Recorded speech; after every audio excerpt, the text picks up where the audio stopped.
Hello and welcome. So এই ভিডিওতে আমরা দেখব বাইসেকশন মেথড থেকে কিভাবে আমরা ইন্টারভাল জেনারেট করতে পারি। সো আমরা জানি নর্মালি আমাদের ইন্টারভাল দিয়ে দেওয়া থাকে কোয়েশ্চেনে, বাট লেটস সে আমাদের একটা এক্সপ্রেশন দেওয়া আছে এবং আমাদেরকে বলা আছে ইন্টারভালটা বের করো। So let's say I have this expression, এখান থেকে আমাদেরকে বলা আছে ইন্টারভালটা বের করো। So interval is kind of like domain. So আমরা এই কিউবিক ফাংশনের যদি ডোমেইন বের করতে চাই, আমরা আগে শিখে আসছি যে এটা domain set of all real numbers, অথবা আমরা এটা বলতে পারি from negative infinity to positive infinity. So আমাদের ইন্টারভালটাও কিন্তু এখানে নেগেটিভ ইনফিনিটি থেকে পজিটিভ ইনফিনিটি হবে।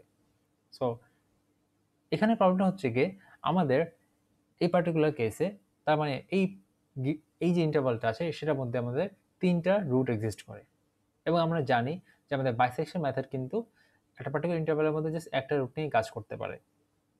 সো আমাদের এই ইন্টারভালটাকে স্প্লিট করতে হবে into sub interval. So আমাদের এই সেকেন্ড পার্ট অফ দ্য কোয়েশ্চেনে বলা আছে সাব ইন্টারভালটা বের করতে হবে so that there is only one root within the sub interval.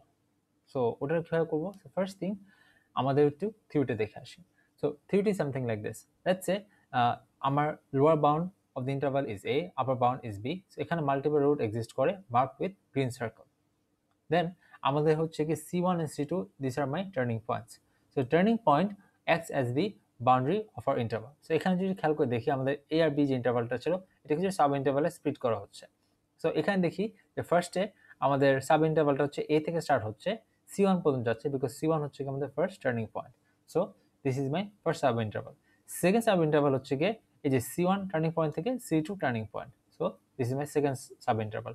R final sub interval is c2 থেকে b পর্যন্ত। So my turning point is the boundary of the interval. তো আমাদের I have this expression. তো এই এক্সপ্রেশনটাকে নিয়ে আমি differentiate করবো। আমাকে ডিফারেন্সিয়েট করলে I will get this expression. So 3x square plus 10x plus 5। So এইটা ইকুয়ালস টু 0 হবে। সো এটা ইকুয়ালস টু 0 করলাম। এখন আমি ফ্যাক্টরাইজ করে সলভ করতে পারি, বাট এখানে ফ্যাক্টরাইজ করে সলভ করা যাবে না। সো আমরা আমাদের এই ইকুয়েশনটা ইউজ করবো, minus B plus minus root over B square minus 4ac divide by 2a। যেখানে আমাদের এটা আমাদের 3, বিটা 10, আর সিটা 5। সো এইটা দিয়ে I will gate 2 value of x. I will gate negative 0.6126 and negative 2.721। So এইটা বেসিক্যালি মাই টার্নিং পয়েন্ট। সো আমরা জানি যে আমাদের ইন্টারভালটা নেগেটিভ ইনফিনিটি থেকে পজিটিভ ইনফিনিটি পর্যন্ত, এবং এই টার্নিং পয়েন্টগুলো বেসিক্যালি আমার নতুন সাব ইন্টারভালের বাউন্ডারি হবে।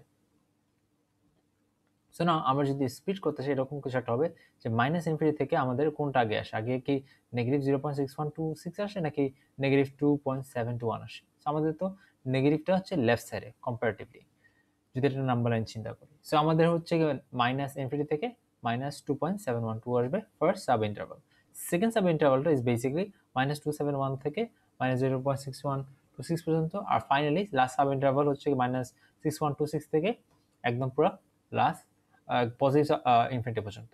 একটা জিনিস খেয়াল করে দেখি যে অ্যাডজাসেন্ট দুইটা সাব ইন্টারভালের কিন্তু ওভারল্যাপ থাকবে। সো এখানে মাইনাস 2.712 শেষ হচ্ছে, আবার এখান থেকে পরের সাব ইন্টারভালটা কিন্তু মাইনাস 2.721 থেকেই শুরু হচ্ছে। সো এই কন্টিনিউয়াস এই জিনিসটা থাকতে হবে কিন্তু। অলরাইট, সো আমরা যদি এখন একটা ভিজুয়ালাইজেশন দেখি এই ফাংশনটার, I will get something like this. আমি দেখতে পারতেছি যে একটা গিয়ে মাইনাস 2 সামথিং একটা টার্নিং পয়েন্ট, আর আরেকটা টার্নিং পয়েন্ট গিয়ে মাইনাস 1 এবং 0 মাঝখানে। So again negative. আমাদের এই দুইটা টার্নিং পয়েন্ট ছিল, এবং আমাদের রুটগুলো কিন্তু ছিল এখানে, যে একটা রুট গিয়ে অলমোস্ট -4 এর কাছে, আরেকটা গিয়ে -1.5 এর কাছে, আরেকটা এক্স্যাক্টলি 0। সো এই তিনটা রুট কিন্তু আমি এখন ইজিলি পেয়ে যাব using this sub interval. So আমার এখন এরপর যদি কোনো কাজ করতে হয় তাহলে আমাকে কি করতে হবে? এই পার্টিকুলার সাব ইন্টারভালের মধ্যে বাইসেকশন মেথড চালাতে হবে, তাহলে আমি এই রুটটা পেয়ে যাব। দেন এই পার্টিকুলার সাব ইন্টারভালের মধ্যে বাইসেকশন মেথড চালাতে হবে, তাহলে আমি এই রুটটা পেয়ে যাব। আর ফাইনালি এই পার্টিকুলার ইন্টারভালের মধ্যে বাইসেকশন মেথড চালানো লাগবে, তাহলে আমি এই রুটটা পেয়ে যাব। So that was it. Thank you for watching.